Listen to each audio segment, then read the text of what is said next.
সকালের জলখাবার একটু হেলদি ভাবে বানাতে চাইলে কোনো রকম তেল ছাড়া সামান্য একটু সুজি দিয়ে এইভাবে এই জালিদার জলখাবারটা একবার তৈরি করে দেখুন। এত ভালো লাগবে খেতে, দেখবেন রোজ বানিয়ে খেতে ইচ্ছে হবে। একদম নরম তুলতুলে জালিদার জলখাবার তৈরি হবে। রোজ রোজ একই রকমের রুটি পরোটা বাদ দিয়ে একটু অন্যভাবে বানিয়ে দেখুন, খেয়ে সবাই খুশি হয়ে যাবে। সাথে ভীষণ মজার একটা বাদাম চাটনির রেসিপিও থাকবে। নমস্কার বন্ধুরা, নতুন একটা পর্ব দেখার জন্য আপনাদের সকলকে স্বাগত জানাই।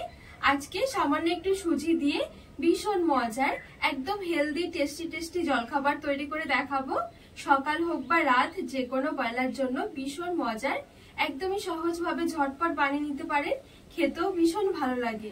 তো চলুন, আশা করছি রেসিপিটি আপনাদের অনেক ভালো লাগবে। সবার প্রথমে এখানে একটা বাটি নিয়েছি। এবারে বাটির মধ্যে নিয়ে নিচ্ছি মেজারমেন্ট কাপ মেপে 1 কাপ সুজি। 1 কাপ সুজির জন্য 1 কাপে দিয়ে দিচ্ছি নর্মাল জল, আর ঠিক ওই কাপ মেপে হাফ কাপ নিয়েছি টক দই, আর দিয়ে দিচ্ছি অল্প একটু চিনি, আর দিয়ে দিচ্ছি সামান্য একটু লবণ। এবারে একটু ভালোভাবে একটা হুইস্ক দিয়ে মিশিয়ে নেব।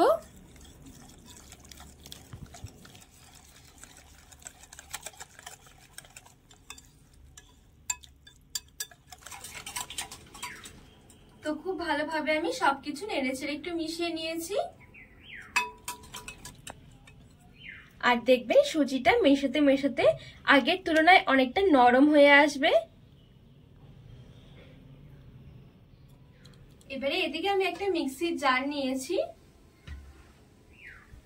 মিক্সি জারের মধ্যে এই রেডি করে রাখা সুজির মিশ্রণটা নিয়ে নেব।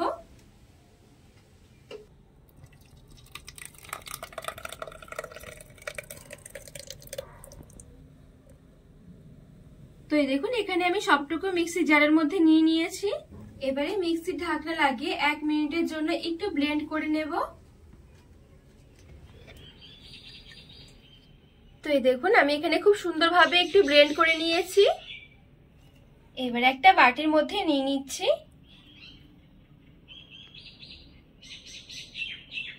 এবারে ঢাকা দিয়ে এক সাইডে রেখে দিচ্ছি। আর এই জলখাবারটার সাথে খাওয়ার জন্য ভীষণ মজার একটা বাদাম চাটনি তৈরি করে দেখাবো। তো এখানে একটা মিক্সির জার নিয়ে নিয়েছি। এবারে হাফ কাপের মতো নিয়ে নিচ্ছি ভাজা চিনে বাদাম, 4টে কাঁচা লঙ্কা দিয়ে দিলাম, আর নিয়েছি 1 টুকরো আদা, আর কিছুটা দিয়ে দিচ্ছি কারি পাতা, আর একটু দিয়ে দিচ্ছি লেবুর রস।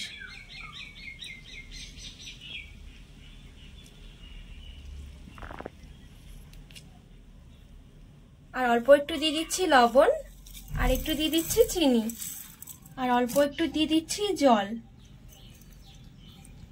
এবারে মিক্সির ঢাকনা লাগিয়ে ভালো করে পেস্ট করে নেব। তো দেখুন, খুব সুন্দরভাবে এখানে সবকিছু পেস্ট বানিয়ে নিয়েছি। এবারে এই চাটনিটা একটা প্লেটের মধ্যে নিয়ে নিচ্ছি।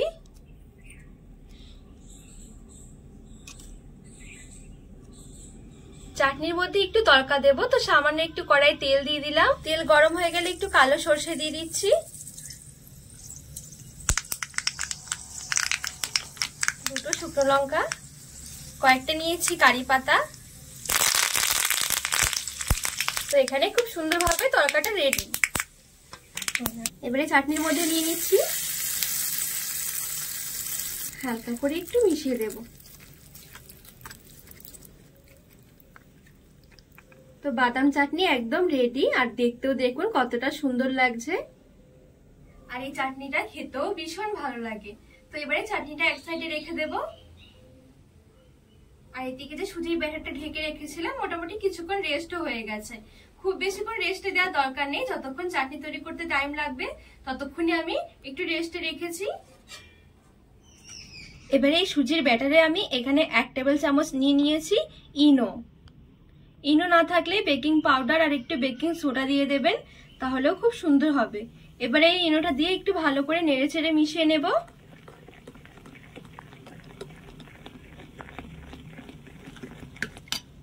আর দেখবেন ইনো দেওয়ার কারণে ব্যাটারটা অনেকটা হালকা হয়ে যাবে। এই দেখুন,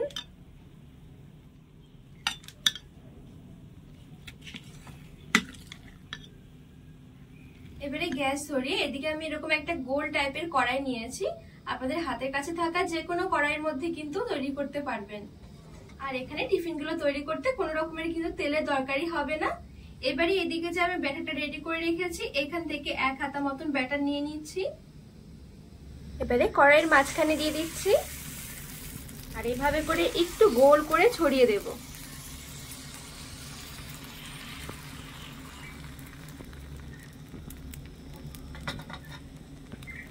সাইডগুলো একটু পাতলা হবে আর মাঝখানটা একটু মোটা থাকবে, সেই জন্যই চেষ্টা করবেন এরকম একটু গোল টাইপের কড়াই নিতে। আর কিছুক্ষণ অপেক্ষা করলে দেখবেন খুব সুন্দরভাবে উপরের দিকটা একদম শুকিয়ে আসবে। দেখুন, আর সাইড থেকেও দেখুন কত সুন্দর ছেড়ে এসেছে। আর এই দেখুন দেখতেও কতটা সুন্দর লাগছে। এগুলো খেতে ভীষণ ভালো লাগে আর কয়েক সেকেন্ডের মধ্যে দেখবেন তৈরিও হয়ে যাবে।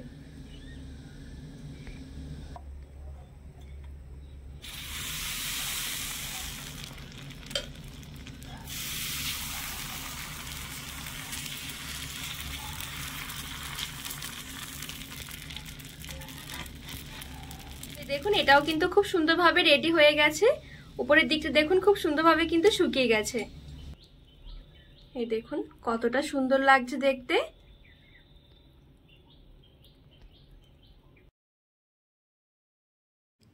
তো এই দেখুন এখানে আমি আরো একটা খুব সুন্দরভাবে তৈরি করে নিয়েছি।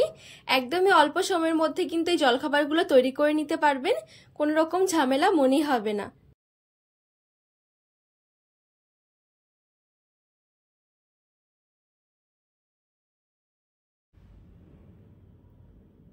তো এখানে এক এক করে সবগুলো জলখাবার খুব সুন্দরভাবে তৈরি করে নিয়েছি।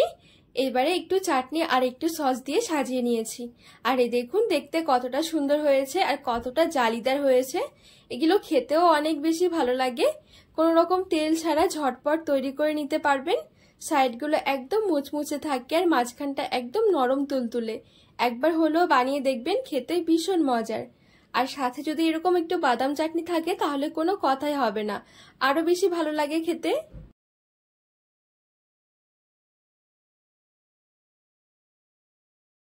তো বন্ধুরা, আজকের রেসিপি আপনাদের কেমন লেগেছে অবশ্যই কিন্তু কমেন্ট করে জানাবেন। আর রেসিপি ভালো লাগলে চ্যানেলটিকে সাবস্ক্রাইব করে পাশে থাকার অনুরোধ রইল।